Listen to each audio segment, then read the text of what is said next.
नमस्कार। आज 25 तारीख है, विजयादशमी का दिन, और आज से 3 दिनों के बाद यानी कि 28 तारीख को बिहार में पहले चरण का चुनाव होगा। लोगों की तकदीर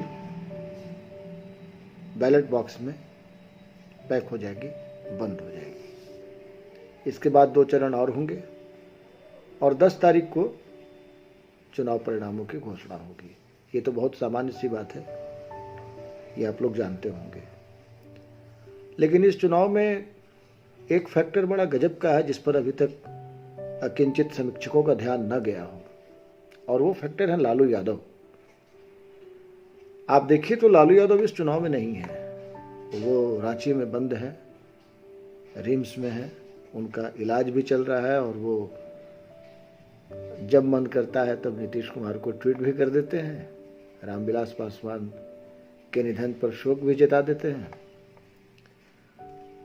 और जो उनकी इच्छा होती है वो कहते हैं। ये ट्विटर हैंडल वो कैसे ऑपरेट कर रहे हैं ये एक अलग जांच का विषय है। लेकिन मैंने ये महसूस किया कि लालू यादव इस 3 चरण में होने वाले चुनाव में सबसे बड़े केंद्र बिंदु हैं। इसको समझने की जरूरत है। एक आदमी जो जेल में बंद है, जिसके ऊपर चारा घोटाला का आरोप है, जो कई मामलों में आधी से ज़्यादा सजा पूरी कर चुके हैं या कर रहे हैं, वो इस चुनाव में केंद्र बिंदु कैसे हो सकते हैं, इसको समझने की आवश्यकता पड़ेगी। नंबर 1, नीतीश कुमार की बात कीजिए। नीतीश कुमार लगातार अपनी हर रैली में, हर प्रेस कॉन्फ्रेंस में यही कह रहे हैं कि 15 साल पहले का बिहार याद कीजिए। 2005 के पहले बिहार में लालू यादव और राबड़ी देवी की ही सरकार थी, और नीतीश कुमार सीधे सीधे उसी 15 साल के कार्यकाल की बात करते हैं। तो जाहिर है लालू ही फैक्टर वहां पर होते हैं, लालू ही फैक्टर हैं और लालू ही फैक्टर होंगे। इसके बाद प्रधानमंत्री नरेंद्र मोदी आते हैं। प्रधानमंत्री नरेंद्र मोदी अपने एक दिन में 3 रैलियों को संबोधित करते हैं, और तीनों रैलियों में जो कमोबेश उन्होंने एक बात कही, वो बात ये थी कि अब बिहार को लालटेन की जरूरत नहीं है, क्योंकि नीतीश कुमार ने 24 आवर इलेक्ट्रिसिटी सप्लाई की व्यवस्था कर दी है। लालटेन राष्ट्रीय जनता दल का चुनाव चिन्ह है, और जाहिर सी बात है ये सीधे सीधे लालू यादव को टच करता है, उनको निरूपित करता है।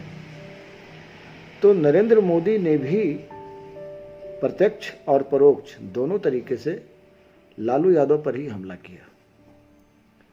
इन 2 उदाहरणों से ये समझना बहुत आसान है कि बिहार की राजनीति में, खास करके ये जो चुनाव हो रहे हैं बिहार विधानसभा के, इस चुनाव में लालू यादव कितने जरूरी तत्व हैं, कैसे वो इस चुनाव की धुरी बन गए, इस चुनाव के केंद्र बिंदु बन गए।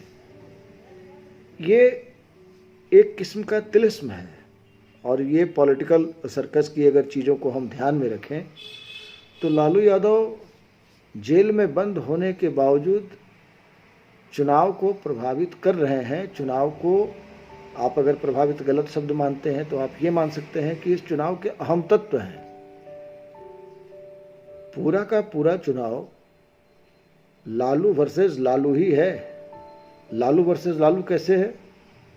नीतीश कुमार लालू के खिलाफ, और तेजस्वी, कांग्रेस, सीपीआई और सीपीआई की अन्य सहयोगी पार्टियां लालू के साथ, बीजेपी लालू के खिलाफ।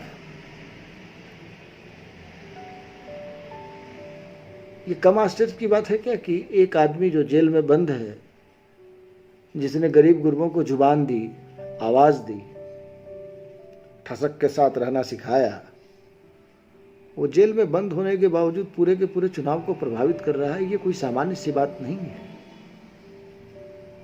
और अगर कभी एक जमाने में ये बात कही गई थी कि बिहार में जंगल राज है, तो इस जंगल राज की अवधारणा पटना हाईकोर्ट की थी। पटना हाईकोर्ट ने जो कहा वो विपक्ष के लोगों के लिए बाद में कैचवर्ड बन गया।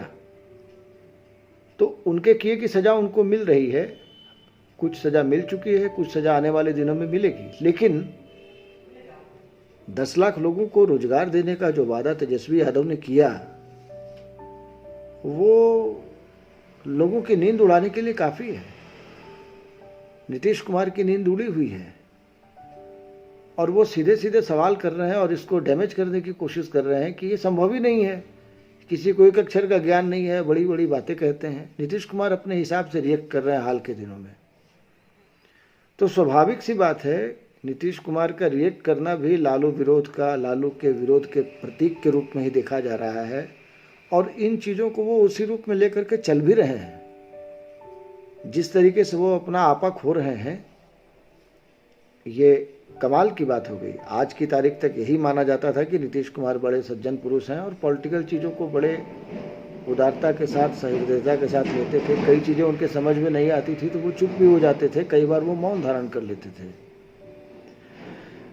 लेकिन एक सप्ताह में 2 बार, एक लालू यादव जिंदाबाद और कल तेजस्वी यादव जिंदाबाद, ये 2 नारे उनकी रैलियों में लगे और कहने की बात नहीं, उन्होंने अपना पेशेंस लूज कर दिया, आपा खो दिया। तो कहीं ना कहीं नीतीश कुमार को शायद सपने में भी लालू यादव से डर लग रहा है, या आप ऐसा मान सकते हैं कि लालू यादव इस चुनाव में ना हो करके भी इस पूरे चुनाव के केंद्र बिंदु बने हुए हैं। और इसे लालू यादव मेरे आदर्श नहीं है, ना जीवन में कभी हो सकते हैं, क्योंकि उन्होंने 15 साल में जो किया है उसे भुला पाना इतना आसान नहीं है। लेकिन कहीं ना कहीं से इस चीज़ को आदमी अंडरलाइन करने की कोशिश करता है, खास करके तब जब वो ईमानदारी से समीक्षा कर रहा हो। और हम जब ईमानदारी से समीक्षा करते हैं तो इस चीज़ को, ये बड़ा छुपा हुआ तथ्य नहीं है।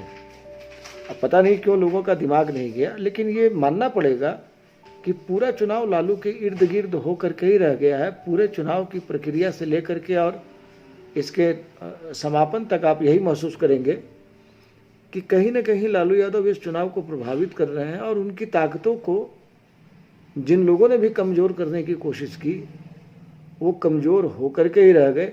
इतिहास उठा करके देखने की ज़रूरत है एक बार। धन्यवाद। अगर मेरी आपकी इस बातचीत, इस समीक्षा को आपने पसंद किया हो, सहमत हो, तो मेरे YouTube चैनल को एक बार सब्सक्राइब, लाइक और शेयर ज़रूर कीजिएगा। आपका आभारी रहूँगा। धन्यवाद।